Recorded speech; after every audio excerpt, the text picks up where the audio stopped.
La promesse d'un retrait a frappé fort en 2023. Pourtant, au même moment, les survols augmentaient et des points discrets réapparaissaient sur les cartes, comme si la fermeture officielle n'avait pas créé de vide. Que change cette sémantique pour les routes, les mines et le ciel des habitants, demande Ibrahim Traoré au Burkina Faso. Un nouvel horizon s'ouvre, plus exigeant, où chaque mot administratif produit des effets concrets, mesurés au quotidien, et ressentis par ceux qui vivent aux marges du Sahel. Le récit suit une règle simple. Distinguer ce qui relève du retrait proclamé de ce qui relève d'une continuité transformée. Le lecteur y gagne un avantage net, concret, immédiat. Lire les signaux faibles sans se tromper. Car l'enjeu ne se limite ni au communiqué, ni aux polémiques. Il touche à la souveraineté vécue, celle qui se mesure par la liberté de circuler, de commercer et de décider sans dépendance invisible. Dans cet espace, confondre visibilité et absence devient une erreur coûteuse. Une base fermée peut laisser intacte une capacité. Un drapeau retiré peut cacher un maillage technique. A l'inverse, se laisser guider par la seule émotion brouille la lecture et empêche de relier des indices dispersés. Trajectoires aériennes, hubs logistiques, infrastructures entretenues. C'est précisément là que les prises de parole d'Ibrahim Traoré prennent une valeur de repère, non pour trancher, mais pour nommer ce décalage entre mots et effets. Une question demeure, dès maintenant, qui paie le prix du glissement lexical ? La mini-révélation tient en 2 phrases. Le retrait annoncé n'a pas créé de vide, il a ouvert une phase de réorganisation ou est rendu lisible par un chiffre simple. Environ 1700 soldats pradins français restent répartis entre le Sénégal, la Côte d'Ivoire et le Gabon après 2023. Ce contraste suffit à installer le cadre. D'un côté, des fermetures officiellement actées au Burkina Faso, mises en scène comme la fin d'un cycle. De l'autre, une présence fragmentée, moins visible, mais structurée pour conserver une capacité d'action régionale. Ce déplacement du massif vers le périphérique n'est pas une invention narrative. Il correspond à une logique d'adaptation qui réduit l'exposition politique sans renoncer au levier logistique. Dans le Sahel, cette mutation se lie à hauteur d'homme. Les habitants ne mesurent pas une présence à la hauteur des drapeaux, mais à l'effet sur les routes, les marchés et l'autonomie.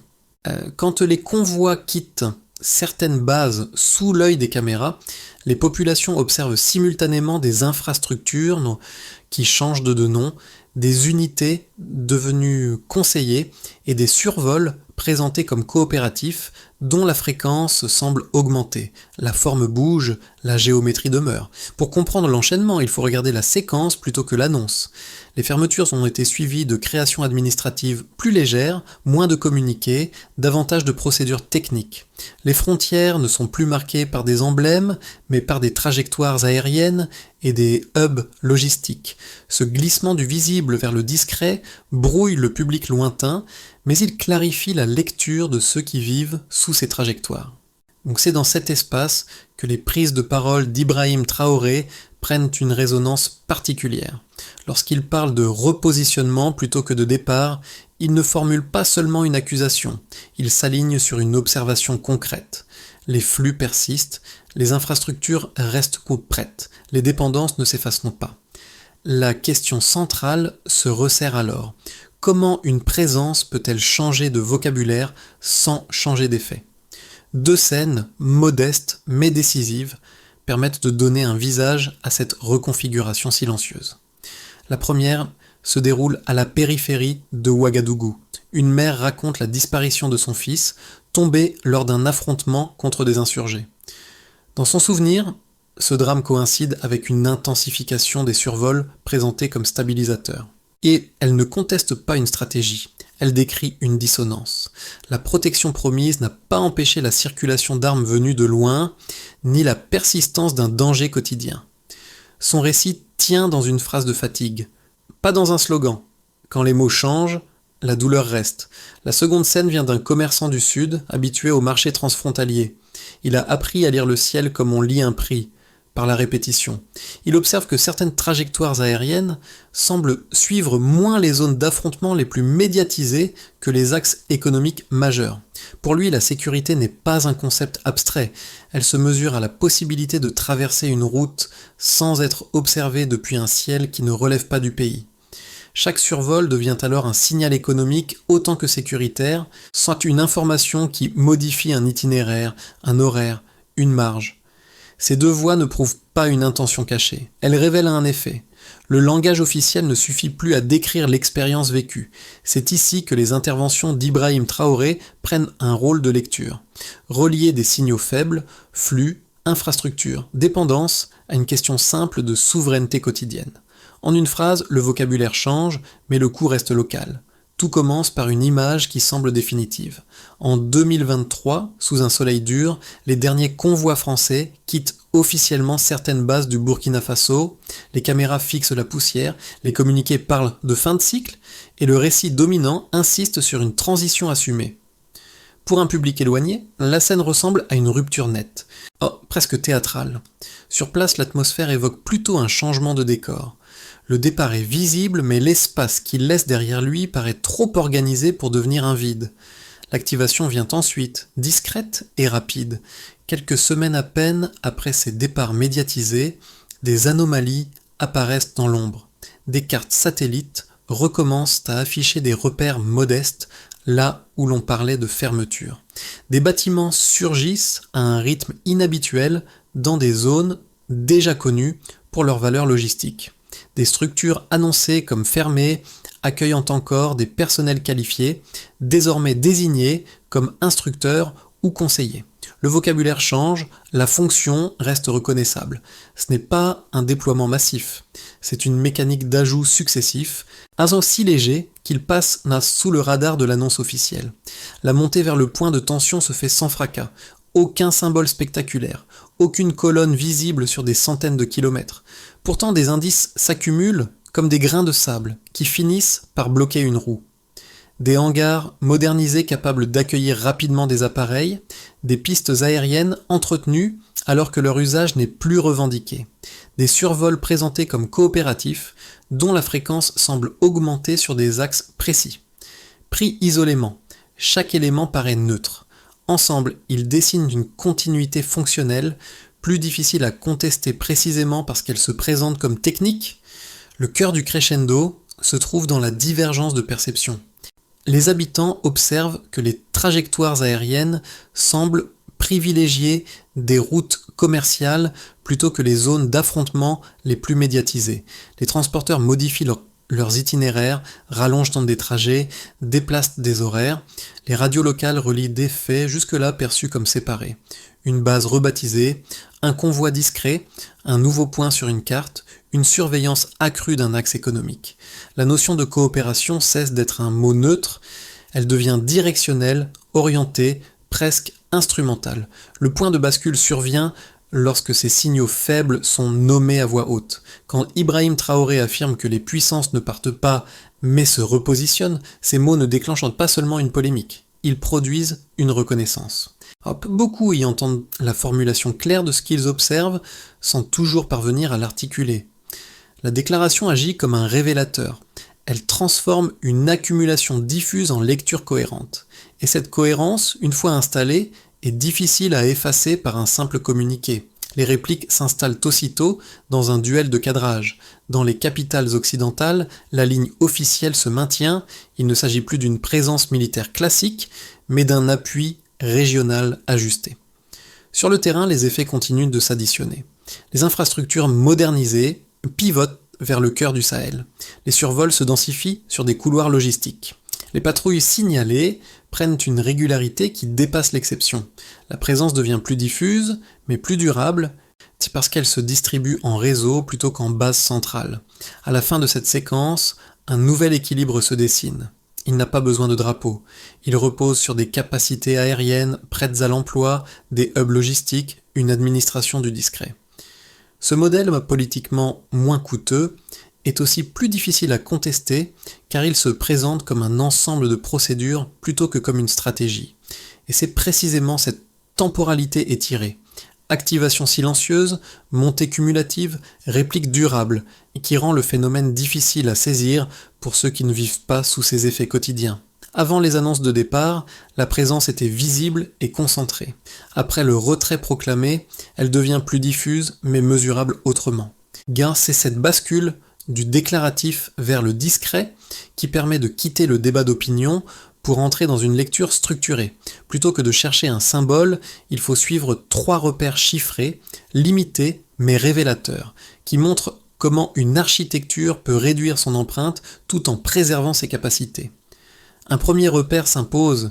Environ 1700 soldats français restent répartis entre le Sénégal, la Côte d'Ivoire et le Gabon après le retrait annoncé. Autrement dit, une réduction d'effectifs peut conserver une capacité régionale intacte.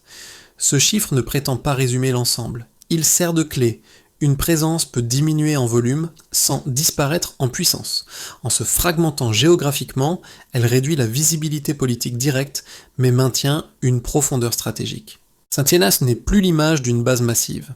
C'est une logique d'arc périphérique, capable de soutenir, de surveiller ou de pivoter rapidement selon les besoins. Un deuxième repère complète la lecture. La modernisation d'infrastructures aériennes, notamment à Abidjan, permet d'accueillir des appareils militaires en quelques semaines. Autrement dit, une base entretenue devient une promesse d'intervention sans occupation permanente. Ici, le point n'est pas l'occupation, mais l'état de préparation. Un hangar équipé, une piste maintenue, un réseau logistique opérationnel valent davantage qu'un discours. Cette préparation silencieuse transforme une fermeture en simple changement de statut. Elle déplace la présence du territoire vers la capacité. Autrement dit, le retrait opérationnel ne signifie pas un désengagement fonctionnel. Il traduit une manière plus souple d'exister, plus technique, plus difficile à contester parce qu'elle se présente comme neutre. Un troisième repère vient fermer la série. À partir de mi-2024, de nouveaux points apparaissent régulièrement sur des cartes satellites dans des villes comme Parakou, Dakar ou Abidjan. Autrement dit, des points dispersés, mis ensemble, dessinent un maillage cohérent. Pris isolément, chacun semble anodin. Un bâtiment, une trace, une installation, une anomalie. Mais leur cohérence spatiale indique une logique de réseau. On quitte le modèle de base centrale pour un modèle périphérique, multipolaire, orienté vers le cœur du Sahel. Ce maillage rend la présence plus durable parce qu'elle n'a plus besoin d'être spectaculaire pour être effective. Ces 3 repères suffisent à établir un glissement clair d'une présence visible, symboliquement lourde, vers une architecture légère, administrative et logistique. Les chiffres ne racontent pas une idéologie, ils décrivent une méthode. C'est exactement l'intérêt de la lecture défendu par Ibrahim Traoré lorsqu'il parle de repositionnement plutôt que de départ. Il ne s'appuie pas sur une intuition, mais sur des continuités mesurables. La cohérence apparaît dans l'alignement entre effectifs régionaux, infrastructures prêtes et points de réseau. Ensemble, ils expliquent pourquoi la question centrale n'est plus partie ou restée, mais rester autrement. Ainsi, les données ne contredisent pas forcément les déclarations officielles, elles les déplacent. Dit Helmont Pontsenanke montre que la réalité se joue moins dans le nombre affiché que dans la persistance des capacités, des infrastructures et des flux. Et c'est dans cet écart entre ce qui est déclaré et ce qui reste activable que s'installe la tension actuelle. 2 lectures antagonistes structurent le débat autour de la présence française, remodelée au Sahel, et chacune mérite d'être prise au sérieux avant toute conclusion. La première, défendue par des responsables occidentaux et certains analystes sécuritaires, affirme qu'il s'agit d'une adaptation nécessaire à un environnement mouvant. Selon cette thèse, la fermeture de base et la réduction des effectifs visibles traduisent une volonté d'alléger l'empreinte militaire directe. Les unités transformées en structures de coopération, l'usage accru de drones et la présence de conseillers seraient des réponses techniques à des menaces diffuses. L'objectif déclaré est double: soutenir des partenaires locaux sans reproduire les schémas d'intervention du passé et réduire les coûts politiques et humains d'une présence trop exposée. Dans ce cadre, la reconfiguration n'est ni dissimulée ni hostile. Elle serait une modernisation compatible avec un retrait partiel. La seconde lecture, portée par de nombreux acteurs locaux, avance une interprétation inverse. Elle considère que le changement de forme constitue un repositionnement stratégique destiné à maintenir une capacité d'influence tout en se délestant du poids symbolique. Les arguments s'appuient sur des observations concrètes. Survol répété d'axes économiques, modernisation silencieuse d'infrastructures aériennes, ou maintien de personnel dans des sites officiellement fermés et apparition de points réguliers sur des cartes satellites. Pour ces observateurs, la coopération affichée masque une continuité fonctionnelle. La réduction de visibilité ne signifie pas une réduction d'impact, elle en modifie seulement les modalités en rendant la présence plus souple, plus distribuée et donc plus difficile à contester. Pour arbitrer entre ces deux positions, il faut déplacer la focale vers les effets produits plutôt que vers les intentions proclamées. Les repères disponibles indiquent que, quelle que soit l'intention, les conséquences perçues convergent. Surveillance accrue des flux, dépendance persistante aux capacités extérieures et sentiment d'encerclement progressif dans un espace où les routes commerciales comptent autant que les lignes de front. Le vocabulaire peut diverger, mais la géométrie opérationnelle reste lisible. C'est précisément sur ce terrain que les analyses d'Ibrahim Traoré gagnent en cohérence. Parler de repositionnement ne consiste pas à nier la logique sécuritaire invoquée, mais à souligner que ces résultats s'alignent davantage avec une continuité de contrôle qu'avec une rupture. Ainsi, le débat n'oppose pas une lecture rationnelle à une lecture émotionnelle. Il oppose deux expériences de la même réalité. L'une fondée sur des cadres institutionnels et des intentions, l'autre ancrée dans des trajectoires, des infrastructures et des effets quotidiens. Tant que cet écart persiste, la controverse demeure active, alimentée moins par les discours que par ce que les populations constatent concrètement. Ce n'est plus une présence, c'est une définition. À ce point précis, le récit bascule. Ce qui semblait n'être qu'une série de décisions techniques révèle un déplacement du terrain même du débat. La question n'est pas seulement militaire, elle devient sémantique. Quand un retrait peut signifier un pivot, quand une coopération peut désigner une surveillance, alors le cœur du pouvoir se loge dans les mots qui organisent la perception autant que l'action. Cette révélation change la lecture de l'ensemble. Les infrastructures modernisées, les trajectoires aériennes et les hubs logistiques ne sont pas seulement des outils opérationnels. Ils redéfinissent ce qui devient normal, acceptable ou invisible. Le contrôle n'a plus besoin d'être proclamé pour être effectif. Il se maintient par des cadres administratifs, des accords techniques et des routines qui échappent au débat public classique. C'est ici que la posture d'Ibrahim Traoré prend toute sa portée. En insistant sur le vocabulaire, il déplace l'attention vers un champ rarement contesté, celui de la nomination. Nommer, c'est orienter. Accepter un mot, c'est souvent accepter la structure qu'il recouvre. Refuser ce glissement lexical devient alors un acte politique en soi, non par provocation, mais par lucidité. À partir de ce milieu, une chose devient claire, la tension actuelle ne porte pas uniquement sur des bases ou des drones, elle porte sur la capacité d'un peuple à décrire ce qu'il vit avec ses propres termes, et cette capacité conditionne toutes les étapes suivantes, des conséquences concrètes au scénario à venir. Les effets du repositionnement silencieux se déclinent différemment selon les acteurs, mais ils convergent vers une même réalité. La transformation n'est ni abstraite ni lointaine.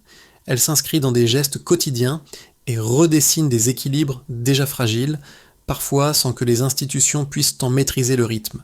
Pour mesurer cette bascule, il faut regarder 4 groupes: État, acteurs économiques, citoyens, régions, et observer comment chacun ajuste sa conduite face à une architecture devenue plus diffuse, mais toujours cohérente. Pour les États, la première conséquence touche à la souveraineté perçue.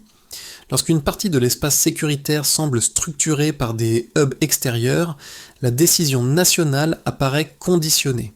La planification autonome devient plus difficile, car les capacités aériennes, la collecte d'informations et la logistique régionale fonctionnent comme des leviers qui échappent au contrôle direct. Dans ce contexte, les prises de parole d'Ibrahim Traoré résonnent comme un rappel constant. Une indépendance proclamée reste incomplète si les capacités opérationnelles demeurent externalisées. Les gouvernements doivent alors gérer une tension délicate, maintenir le dialogue diplomatique tout en répondant à une demande interne de clarté et de maîtrise. Pour les acteurs économiques, l'impact est immédiat et souvent mesurable.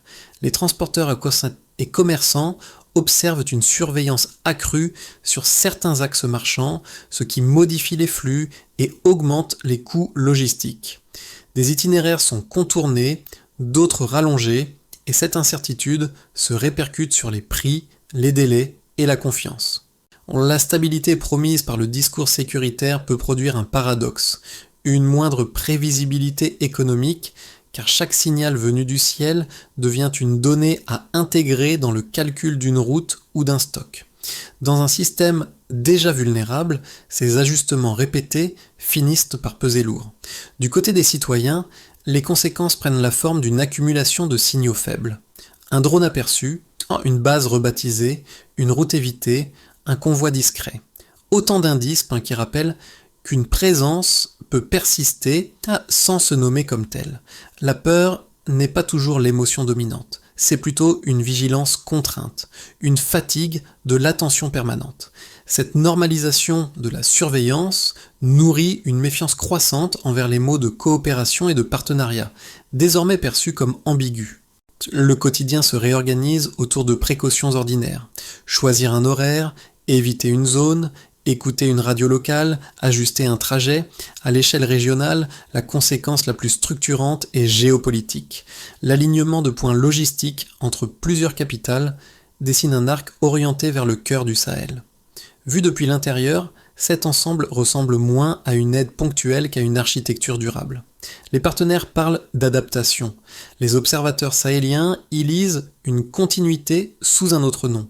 Cette lecture alimente une recomposition des alliances, une compétition de récits et une course à la légitimité, où la bataille se joue autant sur le terrain que dans la définition des termes. Ces 4 niveaux montrent une chose essentielle. Les conséquences ne sont pas uniformes, ok, mais elles s'additionnent. Elles produisent un environnement où chaque acteur ajuste sa trajectoire, souvent sans coordination, face à un dispositif qui, lui, reste cohérent. Et c'est dans cette asymétrie, dispersion des réactions, cohérence du système, que s'installe la tension la plus durable. À horizon de 6 à 12 mois, l'évolution peut être lue à travers 3 scénarios distincts. Aucun ne prétend prédire. Ils servent à clarifier des trajectoires plausibles à partir des dynamiques déjà visibles. Maillage logistique, survol, vocabulaire de coopération et perception de souveraineté. Le point de méthode est simple. Observer les actions, puis tester ce qu'elles impliquent si elles se prolongent. D'abord, un scénario de base se dessine, celui d'une stabilisation sous tension. La reconfiguration se poursuit sans rupture majeure. Et les hubs périphériques restent opérationnels, les infrastructures aériennes demeurent prêtes et les survols conservent une cadence régulière sur certains axes. Les États sahéliens renforcent graduellement leurs dispositifs institutionnels, mais sans réduire nettement leur dépendance informationnelle et logistique. Le discours officiel reste prudent, évitant la confrontation frontale. Ce scénario produit un équilibre fragile, ni escalade ouverte, ni véritable détente. La tension devient structurelle, intégrée aux routines économiques et politiques. L'essentiel n'est pas l'événement, mais l'habituation. Ce qui était exceptionnel devient normal. Ensuite, un scénario plus favorable apparaît, celui d'une autonomie opérationnelle accrue. Ici, la région parvient à diversifier ses partenariats et à investir dans des capacités propres, surtout dans la logistique et l'analyse de données. Des circuits nationaux absorbent une part croissante des flux, ce qui réduit la centralité des appuis extérieurs. Les routes commerciales gagnent en prévisibilité et la perception de souveraineté s'améliore au sein des populations. La coopération internationale ne disparaît pas, elle se transforme sous des cadres plus transparents, mieux négociés et davantage contrôlables. Ce scénario suppose une coordination régionale renforcée et une montée en compétences rapide, conditions exigeantes mais cohérentes avec le besoin de nommer, mesurer et décider localement. Enfin, un scénario plus sombre se précise, celui d'une pression économique et brouillage stratégique. Dans l'hypothèse la plus sombre, des contraintes économiques amplifient la fragilité interne. Des restrictions commerciales, des ajustements de crédit ou des tensions sur les marchés augmentent le coût des itinéraires et la vulnérabilité des ménages. La surveillance se densifie et l'écart entre discours et vécu devient plus visible. Le contrôle s'exerce moins par une présence affichée que par des leviers économiques et narratifs, rendant la contestation plus difficile, car elle vise des procédures plutôt que des symboles. Dans ce contexte, les avertissements d'Ibrahim Traoré trouvent davantage d'écho, non par effet de rhétorique, mais parce que les effets deviennent plus tangibles. Une seule règle mentale mérite d'être gardée en tête. Ne pas confondre changement de forme et changement de fond. Les mots bougeront vite, les structures plus lentement. La clé est de suivre les continuités, puis de demander qu'est-ce qui a réellement cessé et qu'est-ce qui a simplement changé de nom. À ce stade, les transformations décrites cessent d'être une abstraction géopolitique. Elles touchent directement des choix quotidiens, se déplacer, commercer, s'informer, se projeter. 3 groupes, en particulier, ressentent ces effets de manière immédiate, chacun avec ses contraintes et ses marges d'action. L'objectif n'est pas d'héroïser, mais de montrer comment une architecture diffuse modifie des comportements ordinaires. Pour les citoyens, la principale conséquence est une redéfinition silencieuse du quotidien. La surveillance perçue ne produit pas toujours une peur aiguë. Elle installe plutôt une vigilance constante. On apprend à repérer des signes. Un survol plus fréquent, une route évitée, une rumeur confirmée par une observation. Le risque à long terme n'est pas seulement l'insécurité, mais l'usure.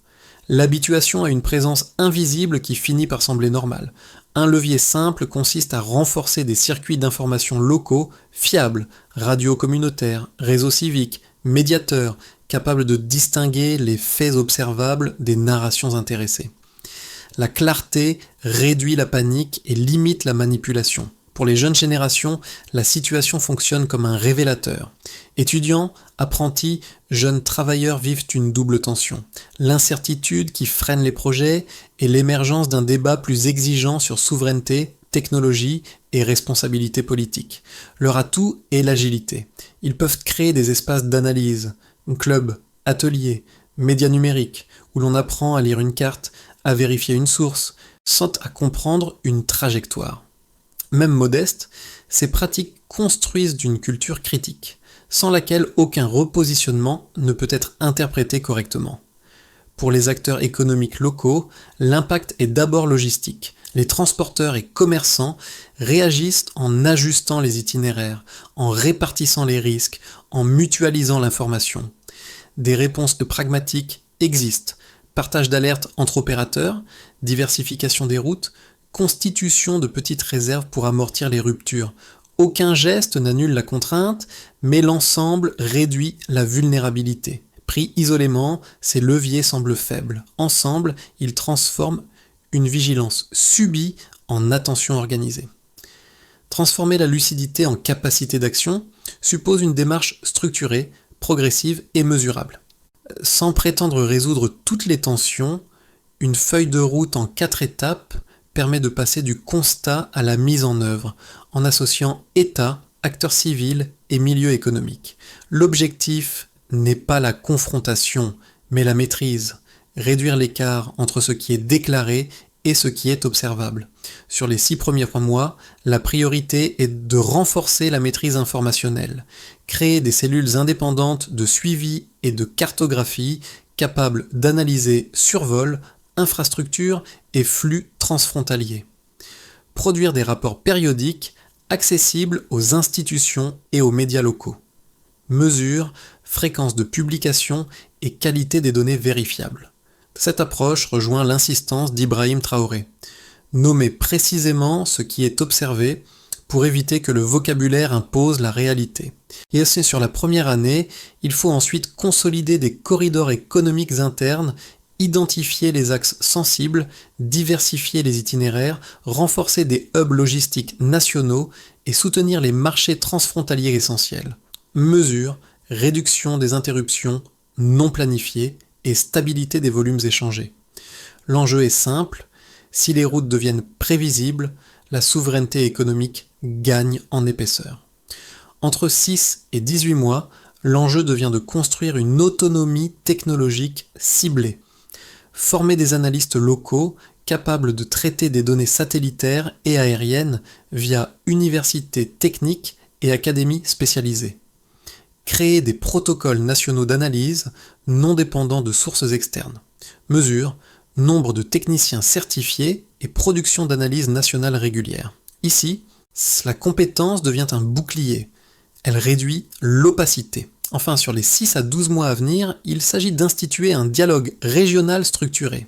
Mettre en place un cadre réunissant experts, diplomates, représentants civils et acteurs économiques afin de comparer les signaux faibles et d'anticiper les pressions.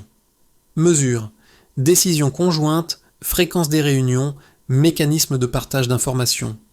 Ces étapes n'offrent pas une solution magique, elles créent un socle, mesuré, diversifié, formé, coordonné. Le récit revient à ces points d'ancrage les plus simples, ceux que l'on n'oublie pas parce qu'ils ne cherchent pas à convaincre. La mère de la périphérie de Ouagadougou, qui allumait une bougie pour son fils disparu, n'évoquait ni stratégie ni doctrine. Elle parlait d'un quotidien brisé par des décisions prises loin de chez elle, puis recouvertes par un vocabulaire apaisant. Le commerçant du Sud, attentif aux trajectoires aériennes, ne contestait pas une alliance. Il décrivait une gêne persistante, celle de routes devenues imprévisibles, comme si le ciel avait acquis un droit de regard sur le prix du carburant et le calendrier des marchés. Au-dessus de ces expériences, Ibrahim Traoré n'apparaît pas comme une figure héroïsée, mais comme un lecteur de cohérence. Sa parole, souvent sobre, agit comme un miroir tendu à ses récits ordinaires. Elle ne dramatise pas, elle relie. Elle rappelle une évidence que les chiffres, les cartes et les trajectoires confirment. Une présence peut se retirer en apparence tout en restant active autrement. Le motif qui traverse l'ensemble se resserre ici. Ce n'est pas un événement, c'est un processus. Il s'installe par répétition, par non accepté, par habitude. Et ces répétitions finissent par dessiner une époque. La liberté exige une vigilance constante.